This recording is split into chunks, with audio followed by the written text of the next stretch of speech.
रमजान के पूरे 30 रोजों के बाद ईद आई है। कितना मनोहर, कितना सुहावना प्रभात है। वृक्षों पर अजीब हरियाली है, खेतों में कुछ अजीब रौनक है, आसमान पर कुछ अजीब सी लालिमा है। आज का सूरज देखो, कितना प्यारा, कितना शीतल है, मानो संसार को ईद की बधाई दे रहा है।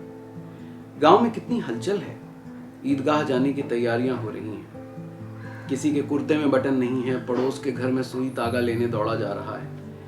किसी के जूते कड़े हो गए हैं, उनमें तेल डालने के लिए तेली के घर पर भागा जाता है।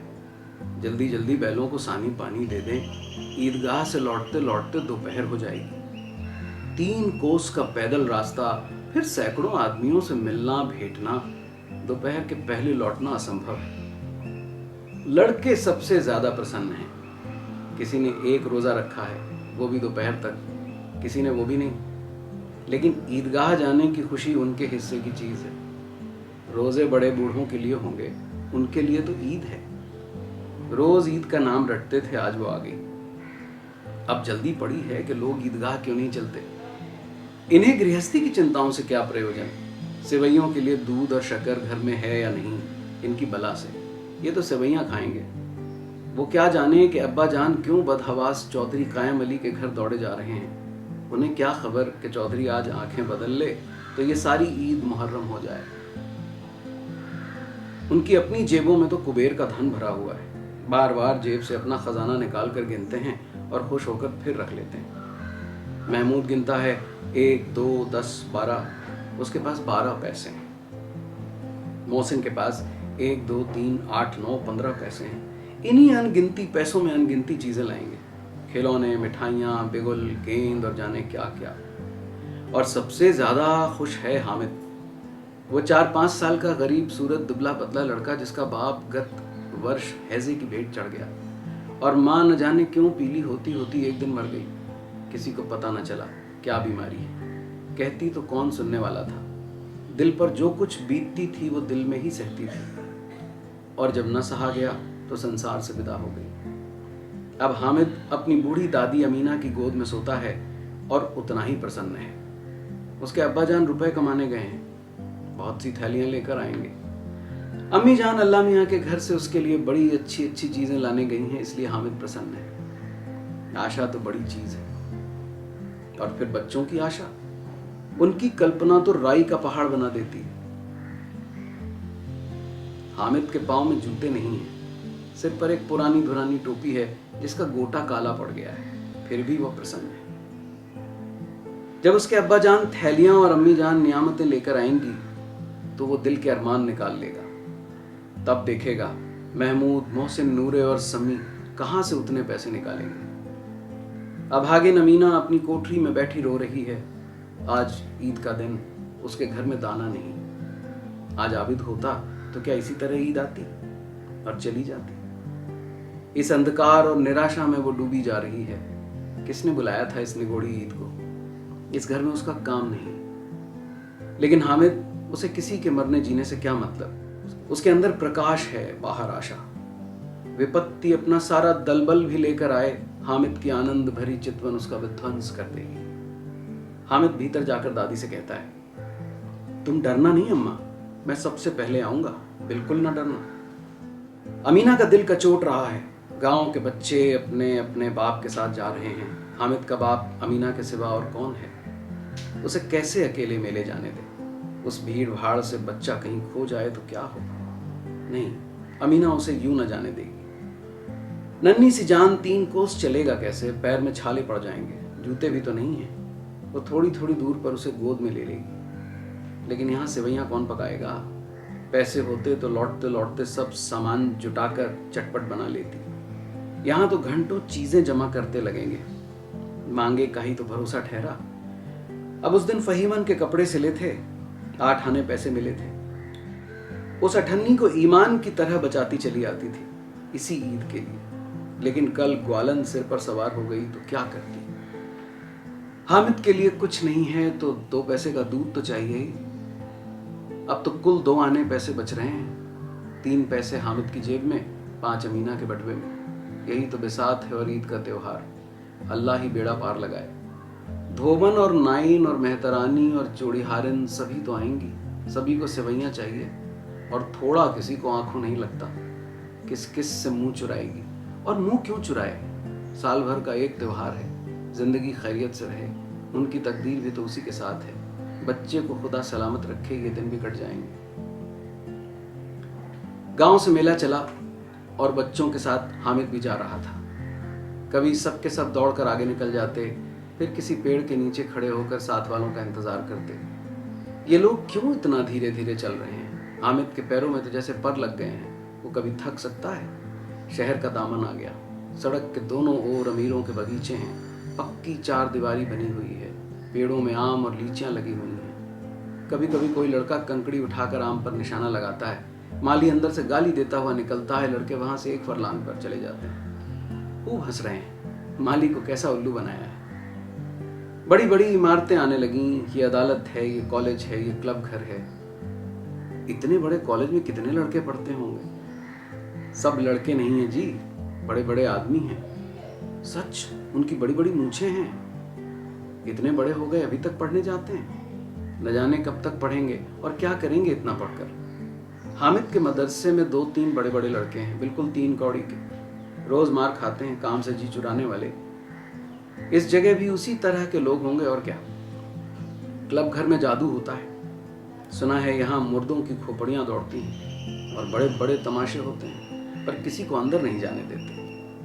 और वहाँ शाम को साहब लोग खेलते हैं, बड़े बड़े आदमी खेलते हैं, मूंछों दाढ़ी वाले, और मेमें भी खेलती हैं। सच, हमारी अम्मा को वो दे दो, तो क्या नाम है, बैट, तो उसे पकड़ ही ना पाए, घुमाते ही लुढ़क जाए। महमूद ने कहा, हमारी अम्मी जान का तो हाथ कांपने लगे, अल्लाह कसम।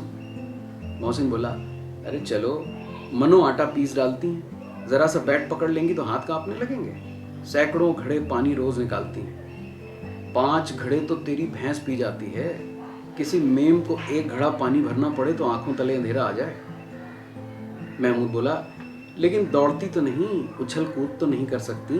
मोहसिन कहता है, हाँ, उछल कूद तो नहीं कर सकती, लेकिन उस दिन मेरी गाय खुल गई थी और चौधरी के खेत में जा पड़ी थी, तो अम्मा इतना तेज दौड़ी कि मैं उन्हें ना पा सका। सच। आगे चले, हलवाइयों की दुकानें शुरू हो गई, आज खूब सजी हुई थी। इतनी मिठाइयां कौन खाता है? देखो ना, एक एक दुकान पर मनो होंगी। सुना है रात को जिन्नात आकर खरीद ले जाते हैं। अब्बा कहते थे कि आधी रात को एक आदमी हर दुकान पर जाता है और जितना माल बचा होता है वो तुलवा लेता है और सचमुच के रुपए देता है, बिल्कुल ऐसे ही रुपए। हामिद को यकीन ना आया, ऐसे रुपए जिन्नात को कहां से मिल जाएंगे? मोहसिन ने कहा, अरे जिन्नात को रुपए की क्या कमी, जिस खजाने में चाहे चले जाएं, लोहे के दरवाजे तक उन्हें नहीं रोक सकते जनाब। आप हैं किस फेर में? हीरे जवाहरात तक उनके पास रहते हैं, जिससे खुश हो गए उसे टोकरों जवाहरात दे दिए। अभी यहीं बैठे हैं, 5 मिनट में कलकत्ता पहुंच जाएं। हामिद ने फिर पूछा, जिन्नात बहुत बड़े बड़े होते हैं? मोहसिन कहता है, एक एक आसमान के बराबर होता है जी। जमीन पर खड़ा हो जाए तो उसका सिर आसमान से जा लगे, मगर चाहे तो एक लोटे में घुस जाए। हामिद बोला, लोग उन्हें कैसे खुश करते होंगे? कोई मुझे ये मंत्र बता दे तो एक जिन्न को खुश कर लो। मोहसिन बोला, अब ये तो मैं नहीं जानता, लेकिन चौधरी साहब के काबू में बहुत से जिन्नात हैं। कोई चीज चोरी हो जाए, चौधरी साहब उसका पता लगा देंगे और चोर का नाम भी बता देंगे। जुमेराती का बछवा उस दिन खो गया था, 3 दिन हैरान हुए, कहीं ना मिला। तब झक मार कर चौधरी साहब के पास गए। चौधरी ने तुरंत बता दिया मवेशी खाने में है, और वहीं मिला। जिन्नात आकर उन्हें सारे जहान की खबर दे जाते हैं। अब उसकी समझ में आ गया कि चौधरी के पास क्यों इतना धन है और क्यों उनका इतना सम्मान है। आगे चले, ये पुलिस लाइन है, यहीं सब कांस्टेबल कवायद करते हैं। रैटन 5-4 रात को बेचारे घूम घूम कर पहरा देते हैं, नहीं चोरियां हो जाएं। मोहसिन ने प्रतिवाद किया, ये कांस्टेबल पहरा देते हैं तभी तुम बहुत जानते हो। अजी हजरत, ये चोरी कराते हैं। शहर के जितने चोर डाकू हैं सब इनसे मिले रहते हैं। रात को ये लोग चोरों से तो ये कहते हैं चोरी करो, और आप दूसरे मोहल्ले में जाकर जौकते रहो पुकारते हैं। जब ही इन लोगों के पास इतने रुपए आते हैं, मेरे मामू एक थाने में कांस्टेबल हैं, 20 रुपया महीना पाते हैं, लेकिन 50 रुपए घर भेजते हैं। अल्लाह कसम, मैंने एक बार पूछा था कि मामू आप इतने रुपए पाते कहाँ से? हंसकर कहने लगे, बेटा अल्लाह देता है। फिर आप ही बोले, हम लोग चाहें तो एक दिन में लाखों मार लें, हम तो इतना ही लेते हैं जिसमें अपनी बदनामी भी ना हो और नौकरी न चली जाए। हामिद ने पूछा, ये लोग चोरी करवाते हैं तो कोई इन्हें पकड़ता क्यों नहीं? मोहसिन उसकी नादानी पर दया दिखाकर बोला, अरे पागल, इन्हें कौन पकड़ेगा? पकड़ने वाले तो ये लोग खुद हैं, लेकिन अल्लाह इन्हें सजा भी खूब देता है। हराम का माल हराम में जाता है। थोड़े ही दिन हुए मामू के घर में आग लग गई, सारी लई पूंजी जल गई, एक बर्तन तक न बचा। कई दिन पेड़ के नीचे सोए, अल्लाह कसम पेड़ के नीचे। फिर न जाने कहां से 100 कर्जा लाए तो बर्तन भांडे आए। हामिद, 100 तो 50 से ज्यादा होते हैं। कहां 50, कहां 100? 50 एक थैली भर होता है, 100 तो 2 थैलियों में भी ना आए। अब बस्ती घनी होने लगी, ईदगाह जाने वालों की टोलियां नजर आने लगीं, एक से एक भड़कीले वस्त्र पहने हुए, कोई इक्के तांगे पर सवार, कोई मोटर पर, सभी इत्र में बसे, सभी के दिलों में उमंग।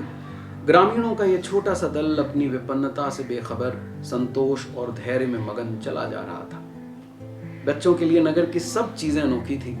जिस चीज की ओर ताकते ताकते ही रह जाते और पीछे से बराबर हॉर्न की आवाज होने पर भी न चेतते। हामिद तो मोटर के नीचे जाते जाते बचा। सहसा ईदगाह नजर आया। ऊपर इमली के घने वृक्षों की छाया है, नीचे पक्का फर्श है जिस पर जाजिम बिछा हुआ है, और रोजेदारों की पंक्तियां एक के पीछे एक न जाने कहां तक चली गई हैं, पक्के जगत के नीचे तक, जहां जाजिम भी नहीं है। नए आने वाले आकर पीछे की कतार में खड़े हो जाते हैं, आगे जगह नहीं है। यहां कोई धन और पद नहीं देखता। इन ग्रामीणों ने भी वुजू किया और पिछली पंक्ति में खड़े हो गए। कितना सुंदर संचालन है, कितनी सुंदर व्यवस्था। लाखों सिर एक साथ सजदे में झुक जाते हैं, फिर सबके साथ एक साथ खड़े हो जाते हैं, एक साथ झुकते हैं और एक साथ घुटनों के बल बैठ जाते हैं।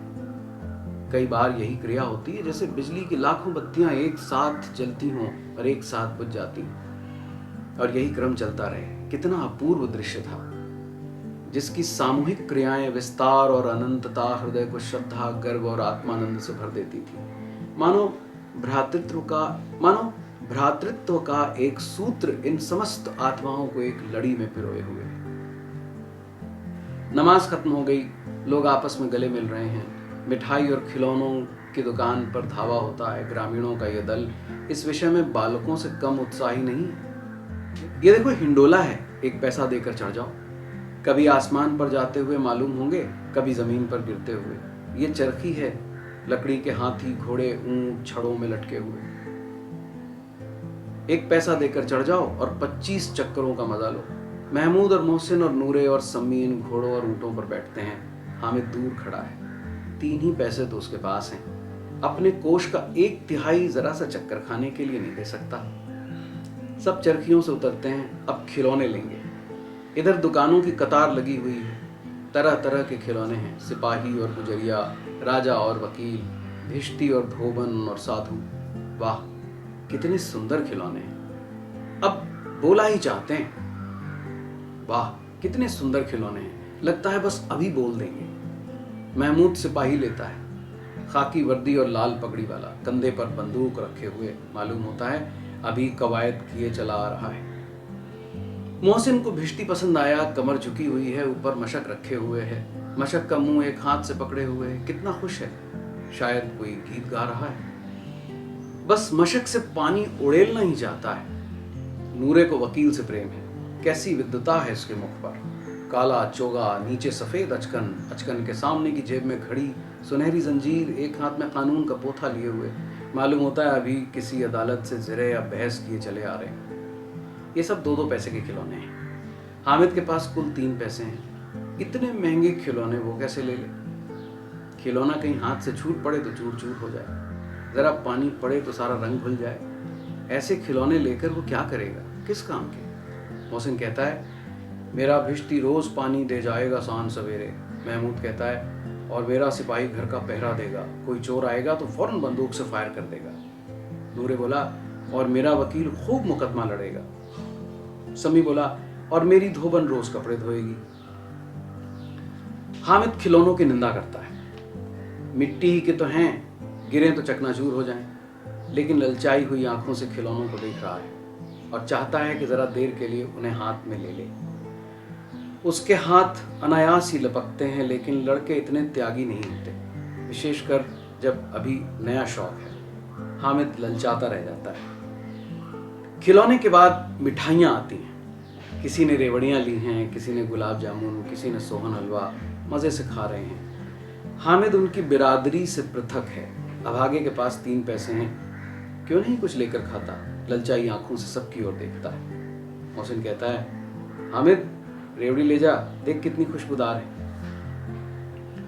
हामिद को संदेह होता है, ये केवल क्रूर विनोद है, मजाक है। मोहसिन इतना उदार नहीं, लेकिन ये जानकर भी वो उसके पास जाता है। मोहसिन दोने से एक रेवड़ी निकालकर हामिद की ओर बढ़ाता है। हामिद हाथ फैलाता है, मोहसिन रेवड़ी अपने मुंह में रख लेता है। महमूद, नूरे और सम्मी खूब तालियां बजा बजा कर हंसते हैं। हामिद खिसिया जाता है। मोहसिन कहता है, अच्छा अब की जरूर देंगे हामिद, अल्लाह कसम ले जाओ।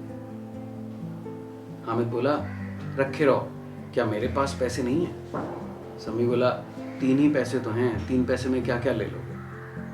महमूद बोला, हमसे गुलाब जामुन ले जाओ हामिद, मोहसिन बदमाश है। हामिद बोला, मिठाई कौन बड़ी नेमत है, किताब में इसकी कितनी बुराइयां लिखी। मोहसिन कहता है, लेकिन दिल में कह रहे होगे कि मिले तो खा लें, अपने पैसे क्यों नहीं निकालते? महमूद ने कहा, हम समझते हैं इसकी चालाकी, जब हमारे सारे पैसे खर्च हो जाएंगे ना तो हमें ललचा ललचा कर खाएगा। मिठाइयों के बाद कुछ दुकानें लोहे की चीज़ों की, कुछ गिलट और कुछ नकली गहनों की। लड़कों के लिए यहाँ कोई आकर्षण न था, वो सब आगे बढ़ जाते हैं।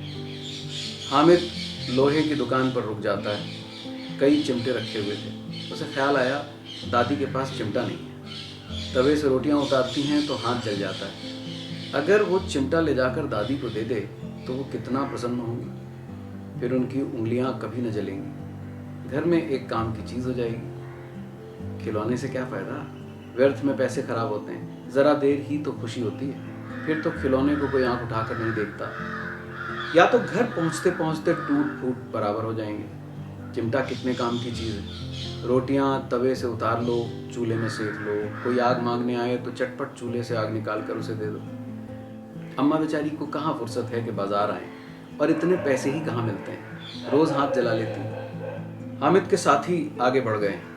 सबील पर सब के सब शरबत पी रहे हैं। देखो सब कितने लालची, इतनी मिठाइयाँ ली, मुझे किसी ने एक भी ना दी। उस पर कहते हैं मेरे साथ खेलो, मेरा ये काम करो। अब अगर किसी ने कोई काम करने को कहा तो पूछूंगा। खाएं मिठाइयाँ, आप मुंह सड़ेगा, फोड़े फुंसियाँ निकलेंगी, आप ही जबान चटोरी हो जाएगी। तब घर से पैसे चुराएंगे और मार खाएंगे। किताब में झूठी बातें थोड़ी लिखी हैं, मेरी जबान क्यों खराब होगी। अम्मा चिमटा देखते ही दौड़कर मेरे हाथ से ले लेंगी और कहेंगी, मेरा बच्चा अम्मा के लिए चिमटा लाया है। हजारों दुआएं देंगी, फिर पड़ोस की औरतों को दिखाएंगी। सारे गांव में चर्चा होने लगेगी, हामिद चिमटा लाया है, कितना अच्छा लड़का है। इन लोगों के खिलौनों पर कौन इन्हें दुआएं देगा। बड़ों की दुआएं सीधे अल्लाह के दरबार में पहुंचती हैं और तुरंत सुनी जाती हैं। मेरे पास पैसे नहीं हैं, तभी तो मोहसिन और महमूद यूं मिजाज दिखाते हैं। मैं भी इनसे मिजाज दिखाऊंगा। खेलें खिलौने और खाएं मिठाइयाँ, मैं नहीं खेलता खिलौने, किसी का मिजाज क्यों सहूँ। मैं गरीब सही, किसी से कुछ मांगने तो नहीं जाता। आखिर अब्बा जान कभी न कभी आएंगे, अम्मा भी आएंगी ही।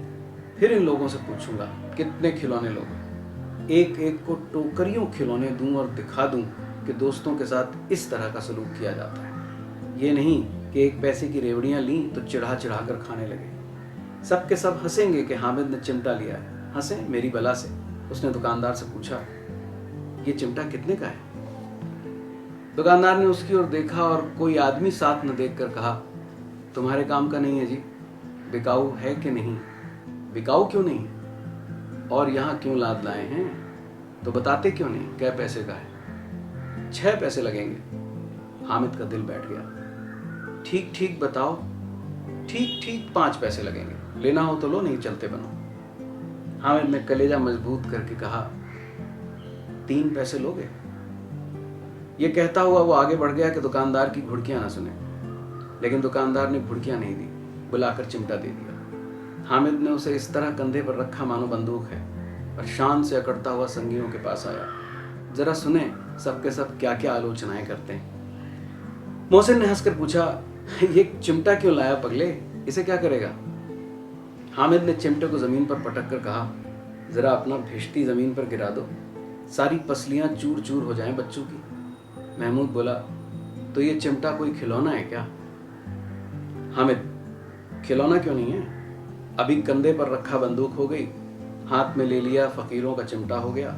चाहूं तो इससे मजीरे का काम ले सकता हूं, एक चिमटा जमा दूं तो तुम लोगों के सारे खिलौनों की जान निकल जाए। तुम्हारे खिलौने कितना ही जोर लगाएं, मेरे चिमटे का बाल भी बांका नहीं कर सकते। मेरा बहादुर शेर है मेरा चिमटा। सम्मी ने खंजरी ली थी, प्रभावित होकर बोला, मेरी खंजरी से बदलोगे? 2 आने की है। हामिद ने खंजरी की ओर उपेक्षा से देखा। मेरा चिमटा चाहे तो तुम्हारी खंजरी का पेट फाड़ डाले। बस एक चमड़े की झिल्ली लगा दी, ढप ढप बोलने लगी। जरा सा पानी लग जाए तो खत्म हो गया। मेरा बहादुर चिमटा आग में, पानी में, आंधी में, तूफान में बराबर खड़ा रहेगा। चिमटे ने सभी को मोहित कर लिया, लेकिन अब पैसे किसके पास धरे हैं? फिर मेले से दूर निकल आए हैं, 9 कब के बज गए, धूप तेज हो रही है, घर पहुंचने की जल्दी हो रही है। बाप से जिद भी करें तो चिमटा नहीं मिल सकता। हामिद है बड़ा चालाक, इसीलिए बदमाश ने अपने पैसे बचा के रखे थे। अब बालकों के 2 दल हो गए हैं। मोहसिन, महमूद, सम्मी और नूरे एक तरफ हैं, हामिद अकेला दूसरी तरफ। शास्त्रार्थ हो रहा है। सम्मी तो विधर्मी हो गया, दूसरे पक्ष से जा मिला। लेकिन मोहसिन, महमूद और नूरे भी हामिद से 1-1, 2-2 साल बड़े होने पर भी हामिद के आघातों से आतंकित हो उठे। उसके पास न्याय का बल है और नीति की शक्ति। एक और मिट्टी है, दूसरी ओर लोहा, जो इस वक्त अपने को फौलाद कह रहा है। वो अजेय है, घातक है। अगर कोई शेर आ जाए तो मियाँ भिश्ती के छक्के छूट जाएं, मियाँ सिपाही मिट्टी की बंदूक छोड़कर भागें, वकील साहब की नानी मर जाए, चोगे में मुंह छिपाकर जमीन पर लेट जाएं। मगर ये चिमटा, ये बहादुर, ये रुस्तमे हिंद लपक कर शेर की गर्दन पर सवार हो जाएगा और उसकी आंख निकाल लेगा। मोहसिन ने एड़ी चोटी का जोर लगाकर कहा, अच्छा पानी तो नहीं भर सकता? हामिद ने चिमटे को सीधा खड़ा करके कहा, भिश्ती को एक डांट बताएगा तो दौड़ा हुआ पानी लेकर उसके द्वार पर छिड़कने चला आएगा। मोहसिन परास्त हो गया, पर महमूद ने कुमक पहुंचाई, अगर बच्चा पकड़ जाए तो अदालत में बंधे बंधे फिरेंगे, तब वकील साहब के पैरों पड़ेंगे। हामिद इस प्रबल तर्क का जवाब न दे सका। उसने पूछा, हमें पकड़ने कौन आएगा? नूरे ने अकड़ कर कहा, ये सिपाही बंदूक वाला। हामिद ने मुंह चिढ़ाकर कहा, ये बेचारे हम बहादुर रुस्तमे हिंद को पकड़ेंगे? अच्छा लाओ, अभी जरा कुश्ती हो जाए, इसकी सूरत देखकर दूर से भागेगा, पकड़ेगा क्या बेचारा। मोहसिन को एक नई चोट सूझी, तुम्हारे चिमटे का मुंह तो रोज रोज आग में जलेगा। उसने समझा था कि हामिद लाजवाब हो जाएगा, लेकिन यह बात हुई नहीं। हामिद ने तुरंत जवाब दिया, आग में बहादुरी कूदते हैं जनाब, तुम्हारे ये वकील, सिपाही और भिश्ती ना घर में घुस जाएंगे। आग में कूदना वो काम है जो ये रुस्तमे हिंद ही कर सकता है। महमूद ने एक जोर लगाया, वकील साहब कुर्सी मेज पर बैठेंगे, तुम्हारा चिमटा तो बावर्ची खाने में जमीन पर पड़ा रहेगा। इस तर्क ने समी और नूरे को भी सजीव कर दिया। कितने ठिकाने की बात कही है पट्टे ने, चिमटा बावर्ची खाने में पड़ा रहने के अलावा और क्या कर सकता है। हामिद को कोई फड़कता हुआ जवाब न सूझा तो उसने धांधली शुरू की, मेरा चिमटा बावर्ची खाने में नहीं रहेगा। वकील साहब कुर्सी पर बैठेंगे तो जाकर उन्हें जमीन पर पटक देगा और उनका कानून उनके पेट में डाल देगा। बात कुछ बनी नहीं, लेकिन कानून को पेट में डालने वाली बात छा गई। ऐसी छा गई कि तीनों सुरमा मुंह ताकते रह गए, मानो कोई ढेलचा कनकौआ किसी गंडे वाले कनकौए को काट गया। कानून मुंह से बाहर निकलने वाली चीज है, उसको पेट के अंदर डाल दिया जाना बेतुकी सी बात होने पर भी कुछ नयापन रखती है। हामिद ने मैदान मार लिया। उसका चिमटा रुस्तमे हिंद है। अब इसमें मोहसिन, महमूद, नूरे और सम्मी किसी को कोई आपत्ति नहीं हो सकती थी। विजेता को हारने वालों से जो सत्कार मिलना स्वाभाविक है, वो हामिद को भी मिला। औरों ने 3-3, 4-4 आने पैसे खर्च किए, पर कोई काम की चीज न ले सके। हामिद ने 3 पैसों में रंग जमा लिया। सच ही तो है, खिलौनों का क्या भरोसा, टूट फूट जाएंगे। हामिद का चिमटा तो बना रहेगा बरसों। संधि की शर्तें तय होने लगी। मोहसिन ने कहा, जरा अपना चिमटा दो, हम भी देखें। तुम हमारा भिश्ती लेकर देखो। महमूद और नूरे ने भी अपने अपने खिलौने पेश किए। हामिद को इन शर्तों को मानने में कोई आपत्ति न थी। चिमटा बारी बारी से सबके हाथ में गया और उनके खिलौने बारी बारी से हामिद के हाथ में आए। कितने खूबसूरत खिलौने। हामिद ने हारने वालों के आंसू पोंछे। मैं तुम्हें चिढ़ा रहा था, सच। ये चिमटा भला इन खिलौनों की क्या बराबरी करेगा। मालूम होता है अब बोले। लेकिन मोहसिन की पार्टी को इस दिलासे से संतोष नहीं होता। चिमटे का सिक्का खूब बैठ गया है। चिपका हुआ टिकट अब पानी से छूट नहीं रहा है। मोहसिन बोला, लेकिन इन खिलौनों के लिए कोई हमें दुआ तो न देगा। महमूद कहता है, दुआ के लिए फिरते हो, उल्टे मार न पड़े। अम्मा जरूर कहेंगी कि मेले में यही मिट्टी के खिलौने मिले। हामिद को स्वीकार करना पड़ा कि खिलौनों को देखकर किसी की माँ इतनी खुश न होंगी जितना दादी चिमटे को देखकर होगी। 3 पैसों ही में तो उसे सब कुछ करना था और उन पैसों के इस उपयोग पर पछतावे की बिल्कुल जरूरत न थी। फिर अब तो चिमटा रुस्तमे हिंद है और सभी खिलौनों का बादशाह। रास्ते में महमूद को भूख लगी। उसके बाप ने केले खाने को दिए। महमूद ने केवल हामिद को साझी बनाया। उसके अन्य मित्र मुंह ताकते रह गए। ये उस चिमटे का प्रसाद था। 11 बजे गांव में हलचल मच गई। मेले वाले आ गए। मोहसिन की छोटी बहन ने दौड़कर भिश्ती उसके हाथ से छीन लिया और मारे खुशी के जा उछली तो मियाँ भिश्ती नीचे आ रहे और सुरलोक से धारे। इस पर भाई बहन में मारपीट हुई। दोनों खूब रोए। उनकी अम्मा ये शोर सुनकर बिगड़ी और दोनों को ऊपर से 2-2 चांटे और दिए। मियाँ नूरे के वकील का अंत उनके प्रतिष्ठानुकूल इससे ज्यादा गौरवमय हुआ। वकील जमीन पर या ताक पर तो बैठ नहीं सकता था। उसकी मर्यादा का विचार तो करना ही होगा। दीवार में खूंटियां गाड़ी गईं। उन पर लकड़ी का एक पटरा रखा गया। पटरे पर कागज का कालीन बिछाया गया। वकील साहब राजा भोज की भांति सिंहासन पर विराजे। नूरे ने उन्हें पंखा झलना शुरू किया। अदालतों में खस के पर्दे और बिजली के पंखे रहते हैं, क्या यहाँ मामूली पंखा भी ना हो? कानून की गर्मी दिमाग पर चढ़ जाएगी कि नहीं। बांस का पंखा आया और नूरे हवा करने लगे। मालूम नहीं पंखे की हवा से या पंखे की चोट से वकील साहब स्वर्गलोक से मृत्युलोक में आ रहे और उनका माटी का चोला माटी में मिल गया। फिर बड़े जोर शोर से मातम हुआ और वकील साहब की अस्थि घूर पर डाल दी गई, कूड़े पर डाल दी गई। अब रहा महमूद का सिपाही। उसे चटपट गांव का पहरा देने का चार्ज मिल गया। लेकिन पुलिस का सिपाही कोई साधारण व्यक्ति था नहीं जो अपने पैरों पर चले। वो पालकी पर चलेगा। सो एक टोकरी आई। उसमें कुछ लाल रंग के फटे पुराने चीथड़े बिछाए गए जिसमें सिपाही साहब आराम से लेटे। नूरे ने ये टोकरी उठाई और अपने द्वार का चक्कर लगाने लगे। उनके दोनों छोटे भाई सिपाही की तरफ से छोने वाले जागते लहो पुकारते चलते हैं। मगर रात तो अंधेरी ही होनी चाहिए। महमूद को ठोकर लग जाती है। टोकरी उसके हाथ से छूट कर गिर पड़ती है और मियाँ सिपाही अपनी बंदूक लिए जमीन पर आ जाते हैं तो उनकी एक टांग में विकार आ जाता है। महमूद को आज ज्ञात हुआ कि वो अच्छा डॉक्टर है। उसको ऐसा मरहम मिल गया है जिससे वो टूटी टांग को आनन फानन में जोड़ सकता है। केवल गूलर का दूध चाहिए। गूलर का दूध आता है, टांग जोड़ दी जाती है। लेकिन सिपाही को ज्यों ही खड़ा किया जाता है टांग जवाब दे जाती है। शल्य क्रिया असफल हुई। अब उसकी दूसरी टांग भी तोड़ दी जाती है। अब कम से कम एक जगह आराम से बैठ तो सकता है। एक टांग से तो न चल सकता था न बैठ सकता था। अब वो सिपाही सन्यासी हो गया। अपनी जगह पर बैठा बैठा पहरा देता है। कभी कभी देवता भी बन जाता है। उसके सिर का झालरदार सफा खुरच दिया गया है। अब उसका जितना रूपांतर चाहो कर सकते हो। कभी कभी तो उससे बाट का भी काम लिया जाता है। अब मियाँ हामिद का हाल सुनिए। अमीना उसकी आवाज सुनते ही दौड़ी और उसे गोद में उठाकर प्यार करने लगी। सहसा उसके हाथ में चिमटा देखकर वो चौंकी। ये चिमटा कहाँ था?